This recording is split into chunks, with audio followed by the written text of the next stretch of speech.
ГСП онлайн. Городские новости сейчас.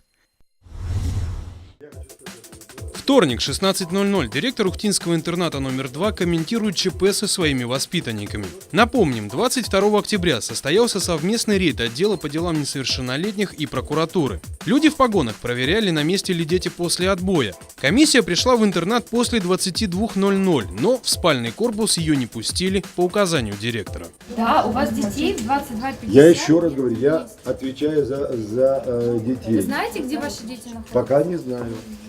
Так Если бы знал 22:50, бы- они должны были 50 минут назад быть дома, в интернате. Ну давайте сейчас по городу Ухте проедем. искать Давайте по городу Ухте проедем. Давайте пройдем по интернату и посмотрим, кого у вас еще Я нет, еще раз кроме говорю. двух воспитанников. Давайте поедем по городу Ухте, посмотрите, сколько подростков Давайте еще пройдем бродит по интернату для улице. начала и посмотрим, кого кроме Никуда вы не пойдете.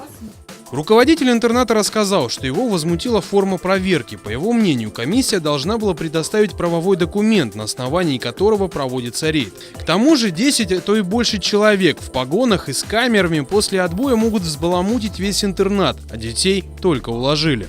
Нарушить право ребенка на сон не может никто. Я им предложил, давайте представим себе, что мы зайдем к вам домой, ваши дети спят в спальном корпусе, и мы пройдем, 10 человек пройдет в погонах, где ваши дети спят, и наведем камеру, включим свет и посчитаем, все ли ваши дети спят. Заулыбалась комиссия. То есть у нас комиссия считает, что в детском доме, в школе-интернате можно по-разному подходить к проверке наличия детей, соблюдения ими режима. У нас такой же детский дом. Такой же детский дом, как обычный дом. И те же правила, права ребенка везде одинаковые. Никакого значения не имеет, где они в данный момент находятся.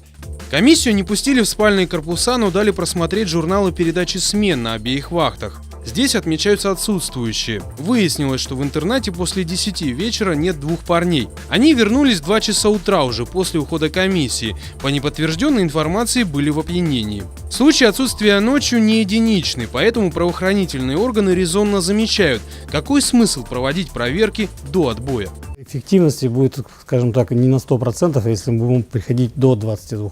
А ночное время у нас в Российской Федерации это ограничено с 22 до 6 утра, это считается ночным временем.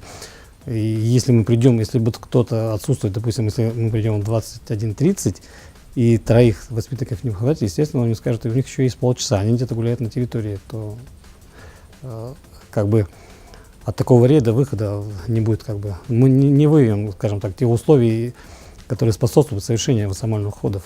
На сегодня стороны не смогли найти общего языка. Директор интерната написал обращение в прокуратуру Ухты и министру образования Коми. Прокуратура со своей стороны сообщила о действиях руководителя 22 октября вышестоящей инстанции. Что будет дальше – вопрос. И пока все ясно только с опоздавшими парнями. Они поставлены на внутренний учет в интернате и получили выговор.